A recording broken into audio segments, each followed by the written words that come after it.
सरकार अबू तालिब अस्सलामु अलैका या बैदतुल बलाद अस्सलामु अलल्लज़ी नुज़िलत फीही आयतुन व वालिदिन व मा वलद। सरकार अबू तालिब सरकार अबू तालिब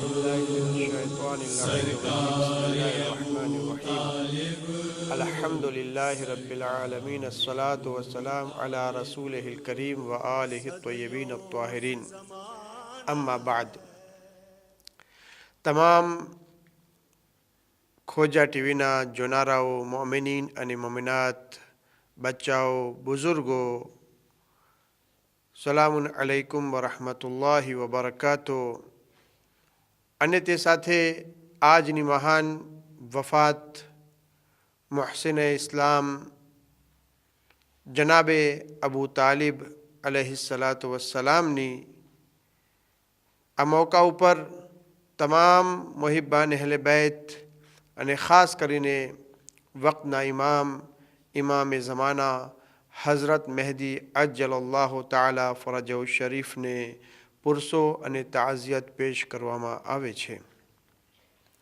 જનાબે અબુ તાલિબ અલૈહિસ્સલામની શખ્સિયત આ મહાન શખ્સિયત છે કે જેમના માટે એટલું જ કહેવું બસ છે કે અગર જો આપણા નબી રસૂલ ઇસ્લામ આ તમામ રીતે દીને ઇસ્લામને પહોંચવામાં આગળ વધ્યા હોય તો એ તમામ મહેનતો પાછળ જનાબે અબુ તાલિબ અલૈહિસ્સલામનો પૂરેપૂરો હાથ સમાયેલો છે।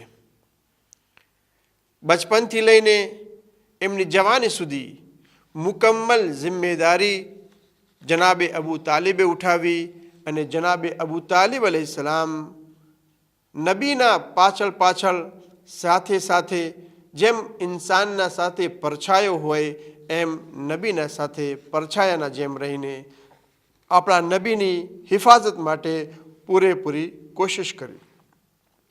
તેવા માહોલમાં કે જ્યારે મુશરિકીન આપણા નબીથી નારાજ હતા, કાફિરીન આપણા નબીના દુશ્મન હતા, યહૂદી અને ઈસાઈ આપણા નબીના વિશે ખરાબ અને ખોટા વિચારો રાખતા હતા, તે જમાનામાં ફક્ત જનાબે અબુ તાલિબ અલૈહિસ્સલામ હતા કે બચપનના અંદર એમની જવાનીમાં હર રીતે દરેક રીતે કદમ કદમ ઉપર આપણા નબીની હિફાજત કરવામાં કોશિશો અને મહેનતો કરી છે।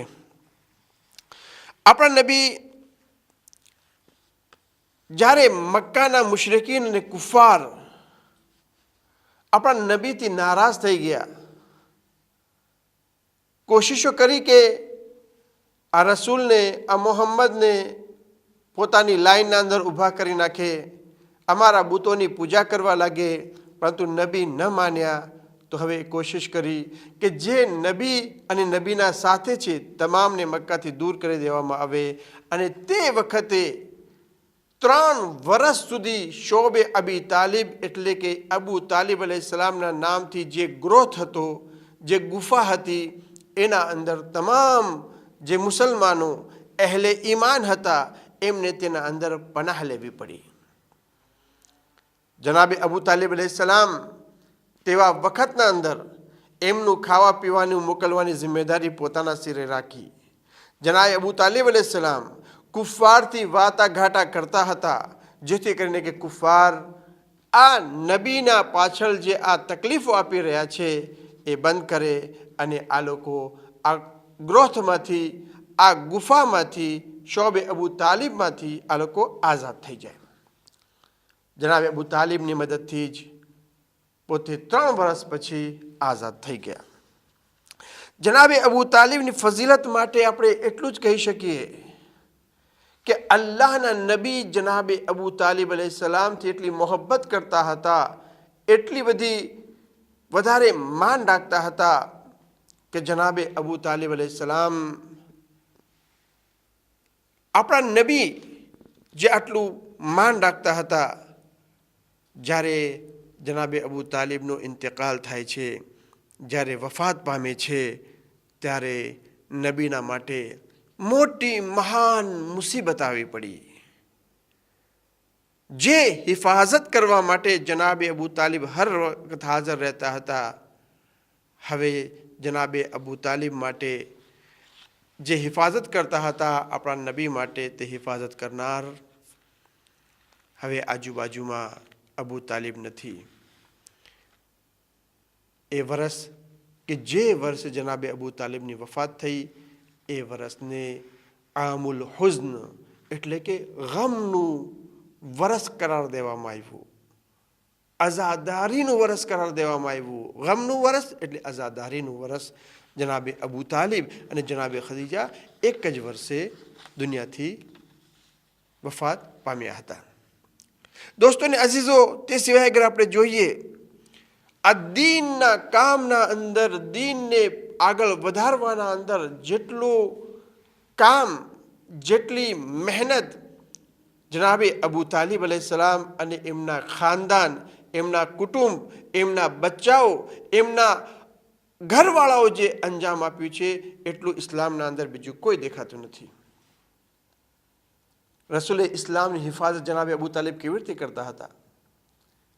લાગતું હતું કે કુફાર અને મુશરિકીન રાતના નબીના ઉપર હુમલો કરી નાખશે, તો રસૂલે ઇસ્લામનો જે બિસ્તર, જે ખાટલો હતો, એ ખાટલાના ઉપર, એ બિસ્તર ઉપર અલ્લાહના રસૂલને હટાવી દેતા હતા અને એમની જગ્યા ઉપર પોતાના લાલ, પોતાના મહેબૂબ દીકરા જનાબે અમીરુલ મુઅમિનીન અલી અલૈહિસ્સલામને એ જગા પર સુવડાવતા હતા. શું કોઈ છે કે કોઈ ઇન્સાન પોતાના ભત્રીજા માટે, પોતાના ભાઈના દીકરા માટે પોતાની ઔલાદને કુરબાન કરે? આ જઝ્બો જનાબે અબુ તાલિબ અલૈહિસ્સલામનો એ ઊંડાણમાંથી, જે દિલના અંદર જે ઈમાન હતું, એના કારણે આ પોતે ખિદમતો અંજામ આપતા હતા. જનાબે અબુ તાલિબ અલૈહિસ્સલામના દીકરા જનાબે જાફર તૈયાર જ્યારે મુસલમાનો હિજરત કરીને હબશા જાય છે, ઇથોપિયા હબશા જાય છે, ત્યારે જનાબે જાફરે તૈયાર હતા કે કાફલાને સંભાળે છે અને હબશાના રાજાથી પોતે વાટાઘાટ કરે છે, ગુફ્તગુ અંજામ આપે છે. કોણ છે? કોની ઔલાદ કામ આવી દીનમાં? જનાબે અબુ તાલિબની. જ્યારે અલ્લાહના રસૂલ મક્કા મૂકીને મદીના જાય છે, ત્યારે પણ કોણ કામ આવ્યું? અબુ તાલિબની ઔલાદ. રસૂલે ઇસ્લામ પોતાના બિસ્તર ઉપર ઇમામ અલી અલૈહિસ્સલામને સુવડાવીને અને પોતે મદીના તરફ રવાના થાય છે. દોસ્તોને અઝીઝો, અગર જો જોવામાં આવે આ દીને ઇસ્લામના અંદર જે ખૂન આપ્યું હોય, જે જાન આપી હોય, જે કુરબાનીઓ આપી હોય, તો એ અબુ તાલિબની ઔલાદ છે. પરંતુ આ સાથે એક તમામ મુસલમાનો માટે એક અફસોસની વાત કહેવાય, ઘણો અફસોસ કહેવાય કે જે અબુ તાલિબ, જેમની ઔલાદ, જેમના ઔલાદની ઔલાદ દીને ઇસ્લામ માટે પોતાની કુરબાનીઓ પેશ કરી, એ અબુ તાલિબને લોકો કાફિર કહે, અને જે ઇસ્લામના દુશ્મન હતા અબુ સુફિયાન, એની ઔલાદ અને એની ઔલાદ, એને લોકો મોટા મુસલમાન કહે. સ્વ ઇન્સાફ કહેવાય કે અબુ તાલિબ જે આટલી કુરબાનીઓ પેશ કરી, એને આજનો મુસલમાન માઝલ્લા કાફિર કહે છે. અને જે અબુ સુફિયાન હર વખત કોશિશ કરી કે દીન ઇસ્લામ ન ફેલવા પામે, દીન ઇસ્લામ આગળ ન વધે, અને એ અબુ સુફિયાન અને એની ઔલાદ માવિયા અને યઝીદને લોકો મુસલમાન કહે છે. ખબર નહીં આને શું કહેવામાં આવે, અફસોસ સિવાય બીજું શું કરી શકાય. બલકે એમ કહી શકીએ કે જનાબે અબુ તાલિબ અલૈહિસ્સલામ ઈમાન નહીં, બલકે ઈમાનના એટલા ઊંચા દરજ્જા ઉપર છે, એટલા ઊંચા દરજ્જા ઉપર છે કે એમની હદ અગર જો આપણે બયાન કરીએ, આ બયાન નથી કરી શકતા. અરે આપણે શું બયાન કરી શકીએ? એક વખત ઇમામ અલી અલૈહિસ્સલામની ખિદમતના અંદર એક માણસ આવે છે, લોકો બેઠેલા હતા અને એ જગ્યા પર આવીને કહે છે, અય અલી, તમારો મર્તબો કેટલો ઊંચો છે, તમારો દરજ્જો કેટલો મહાન છે, પરંતુ અફસોસ છે કે તમારા બાપ જે છે જહન્નમના અંદર અઝાબ ચાકી રહ્યા છે. કોને કહેવામાં આવે છે? અબુ તાલિબના ફરઝંદને, એમના બાપને જહન્નમી હોવા માટે કહેવામાં આવે છે. મૌલા અલી અલૈહિસ્સલામ તરત જ એ કહે છે, ખુદાવંદે આલમ તારા મોઢાને તોડી નાખે. તો આ શું બોલી રહ્યો છે કે અરે જેની ઔલાદ કસીમુન નારે વલ જન્ના, જન્નત અને જહન્નમની તકસીમ કરવા વાળી હોય, શું એનો બાપ જહન્નમમાં હોય? અરે મારો બાપ તો ઈમાનના એ દરજ્જા ઉપર છે, એટલો અલ્લાહ સુબહાનો તાલાના ત્યાં નજીક છે કે અગર જો દુનિયાના અંદર જેટલા પણ ગુનેગાર છે, ઇમામ ફરમાવી રહ્યા છે, જેટલા પણ ગુનેગાર છે, અગર જો તમામ ગુનાહગારો માટે મારા બાબા અબુ તાલિબ અગર જો શફાઅત કરે તો ખુદાવંદે આલમ શફાઅતને કબૂલ ફરમાવશે. આ છે અબુ તાલિબ. પછી ઇમામ ફરમાવે છે, કયામતના દિવસે જે સૌથી વધારેમાં વધારે જે નૂરાની હસ્તી હશે, જે સૌથી વધારે જે નૂર જેમના ચહેરાથી નીકળતું હશે, જેમનો ચહેરો વધારે નૂરાની હશે, એ અમે પંજતને પાક અને અમારી ઔલાદ છે. અને એનાથી જે સૌથી વધારે અહેલે બેત હશે, અને અહેલે બેતથી જરાક ઓછું જે છે મારા બાબાનો ચહેરો હશે. એટલે અઈમે અતહાર અલૈહિસ્સલામના સિવાય જેટલા પણ માણસો, ભલે નમાઝી હોય, જાહિદ હોય, મુજાહિદ હોય, શહીદ હોય, સખી હોય, જેટલી પણ ખૂબીઓ રાખવાવાળા હોય, જનાબે અબુ તાલિબ કરતાં બધાય નીચા છે. શા માટે? વિચાર કરીએ તો આપણને એ જ દેખાશે કે ઇન્સાનિયતનો અલંબરદાર, ઇન્સાનિયતને બચાવવાવાળા, જે રસૂલે ખુદા જે આવ્યા હતા એમની હિફાજત કરવાવાળા અબુ તાલિબ છે. એક માણસ આવીને મૌલા અલી ઇસ્લામથી સવાલ કરે છે અને મૌલા ફરમાવે છે, ન તો મારા બાબાએ કોઈ દિવસ બુતની પૂજા કરી, મૂર્તિની પૂજા કરી, ન તો મારા દાદાએ મૂર્તિની પૂજા કરી, અને ન તો મારા દાદાના બાપ દાદાઓએ મૂર્તિની પૂજા કરી. મતલબ કે જે લોકો 40 વર્ષ સુધી